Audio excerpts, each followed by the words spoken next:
Mackinac Lake. This is home base for the Sapphire sailing team.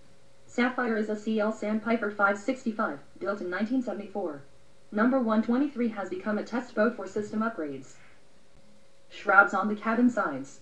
Starting in the fall of 2009, the Sapphire team has been experimenting with moving the shrouds inboard and adding a rigid spreader to manage rig tension. The crew wants to accomplish this without the requirement for backstays.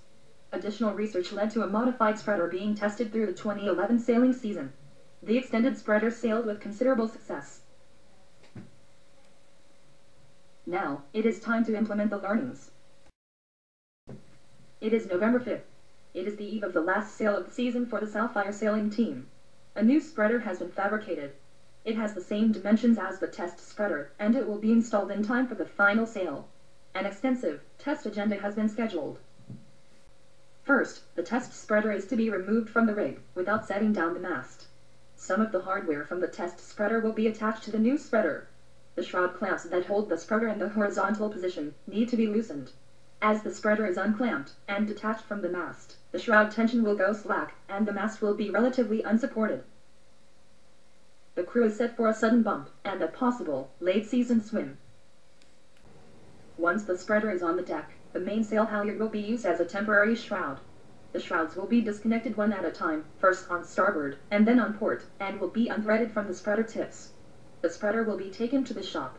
The shackle hardware will be removed from this test spreader, and it will be reinstalled on the new prototype. The sun is setting on Mackinac Lake. The team is still working to get the boat ready.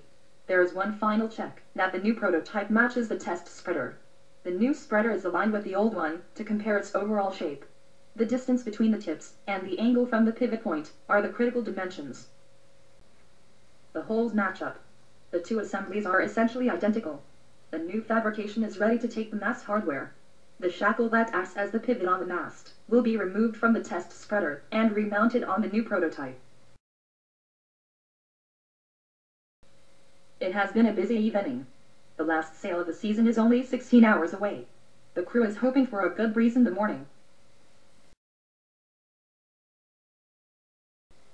It is the morning of November 6th, the day of the final test sail of 2011. The lake is like a mirror, but a gusty 8 to 10 knot breeze is promising to fill in. The spreader is already threaded onto the shrouds, and it is ready to be connected at mid-mast. The crew starts to maneuver the spreader into position when a setback occurs. The shackle has dropped into the chilly waters of Mackinac Lake. That is going to be a cold recovery. The shackle is just barely visible in the silted bottom. There is no time to lose. Fortunately, the salvage crew is on standby, already dressed in a wetsuit and water moccasins. Into the cold November lake water. Patience is required, as the bottom becomes clouded by the intruder. Strictly by sense of touch, the elusive shackle is retrieved, and now, the spreader can be rigged. That water is cold. Sapphire is ready. Her shrouds have been tensioned, far tighter than ever before. Her turnbuckles have been ultra-torqued. Before this, her rig was considered tight, with 8 turns on each turnbuckle. Now, they are torqued to 17 turns each. On the last sail of the season, the crew is not too concerned that something may break. The main halyard has been pulled tight, to show the pre-bend in the mast. The halyard is touching the mast at the gooseneck, and at the masthead. But, the halyard is 1.5 or 2 inches away, from the back of the mast, at the spreader. This rig is tight. Without a true tension gauge, the crew relies on feel to test the rig. There is almost zero mast movement from shaking the shrouds. The mast does bend forward when the forestay is deflected. Here are the objectives for the day of testing. Observe the amount of mast deflection with the shrouds inboard at the cabin sides. Observe the amount of forestay sag when the rig is loaded. Evaluate the effectiveness of the new spreader to keep the rig tight. Observe the amount of slack in the leeward shroud when the boat is heeled. And, one last objective. Quantify the amount of deck deflection due to the load on the rig.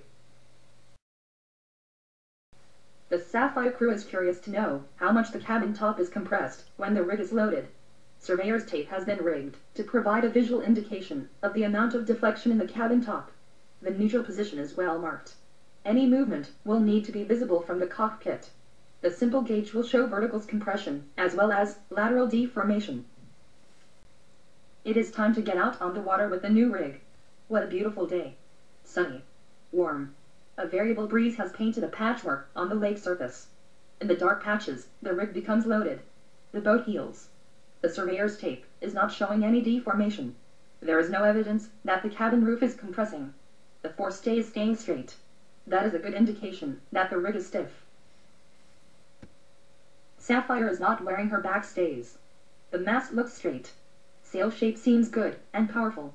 The pre-bend of the mast seems to be counteracting the backward pull of the mainsail. The rig is dynamically balanced. The windward shroud looks good. There is no crumping action in the mast. The leeward shroud can be seen through the window in the mainsail. Even with the boat heeling, the leeward shroud is remaining tight. Any additional tension on the shrouds is pushing the spreader forward and is pulling on the mast, adding to the pre-bend. The tension in the mainsail and the pull from the main sheet are working against the pre-bend. These forces are contributing to the rig being stiffer rather than causing the rig to be sloppy. This test has been a huge success. There have been no structural failures. The new chain plates have not pulled out of the cabin sides. But backing plates and reinforcements are required. This testing will lead to a clear list of winter projects for boat number 123. Sapphire will be retuned for the 2012 sailing season.